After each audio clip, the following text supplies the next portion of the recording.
would you see as the reaction after a very newsy week last week? Set changes. What do you see from the guys? Yeah, I think it was. Of course, it's going to be a bummer for a lot for the team. You know, those guys have been here since day one when Coach Frost got here. You know, at first it was, you know, it's hard. Those guys see those guys see those coaches every day. I mean, we do too. But it's your position coach. You become very tight with them, and you know, when someone leaves the family, it's always tough. So I mean, that week was pretty tough. I know for the O-line, those guys were pretty upset. But you know, it's just a business. Unfortunately, it just comes with that job. And I wish those coaches the best of luck. I know my family just went through it.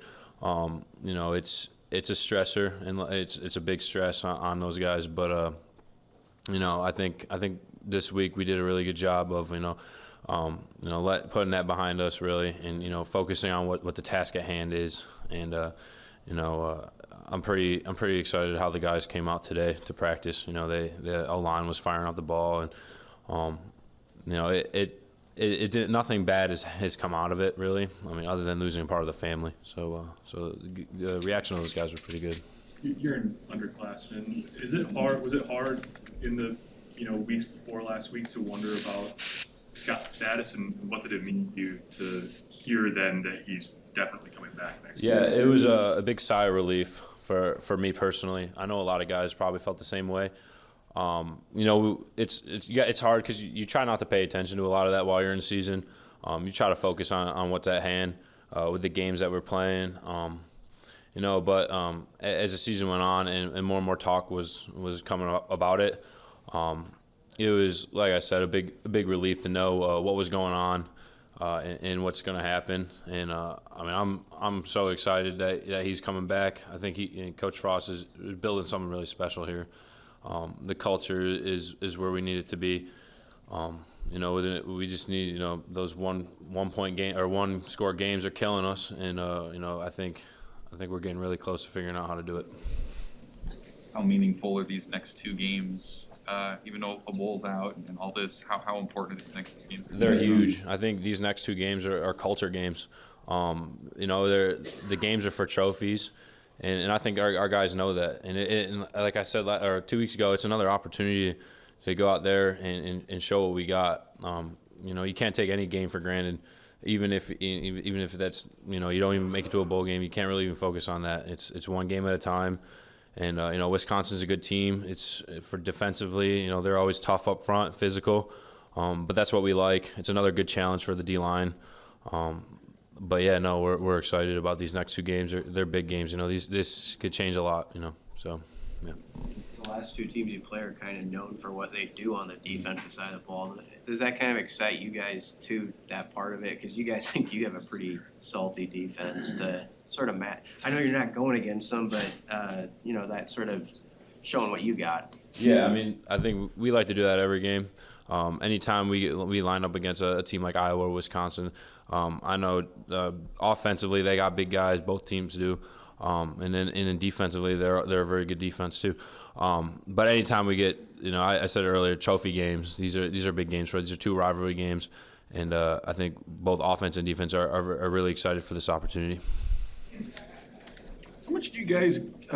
You guys obviously are concerned about yourselves and trying to put out your best performance. But do you guys at all get any motivation from trying to ruin someone else's season? Absolutely. I mean. You know, we especially, I mean, with Ohio State, like, that could have changed the whole college football playoff, like, the lineup.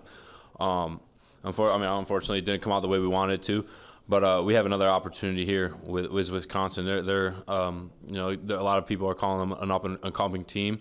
They started the year out kind of shaky, but now they're doing pretty well. You know, and they're ranked too, and same with Iowa. You know, these guys. They're always good teams. There's always a battle between these two teams with Nebraska and Iowa and Wisconsin.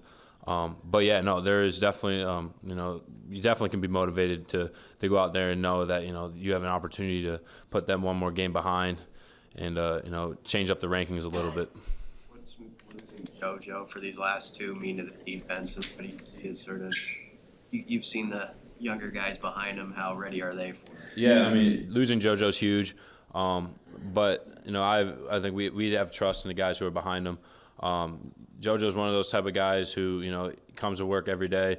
He brings guys along with him. His attitude about life is just it's always positive. He's a hard guy to replace on and off the field. So when he's gone, I mean, he's just going to be a presence that's just not here anymore. But he had to make that decision, and we're behind him with that decision to get his hand fixed. I'm proud to have shared the field with him, it's tough, but the guys who are behind him, they're ready. It's their time now too. So, Casey, it's easy with this defense to look at it and see a lot of older guys, a lot of sixth-year seniors, players who've been in the system 3-4 years. When you look at it and you see the young core of this defense, or guys who are a couple years in, what do you see? What gives you optimism about the defense moving ahead?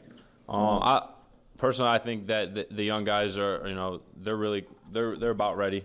I think the huge thing about them was kind of similar to the situation I was in 2 years ago with Carlos and Khalil, and being able to learn from them. These young guys have a lot of really good football players to watch and learn from, and I think that's going to be huge in their development. They just got to be they've been being sponges the whole year. They're taking learning and stuff like that. They just have to know when it's their opportunity, they got to perform and they got to produce, which I'm 100% sure they will. But yeah, no, I haven't really looked at it in that way yet because we're still kind of we're still in the season. But I think I'm very positive about the next group of core young guys who are coming up and who will be gamers next year. Anything else for Casey? All right. How you doing? Yeah.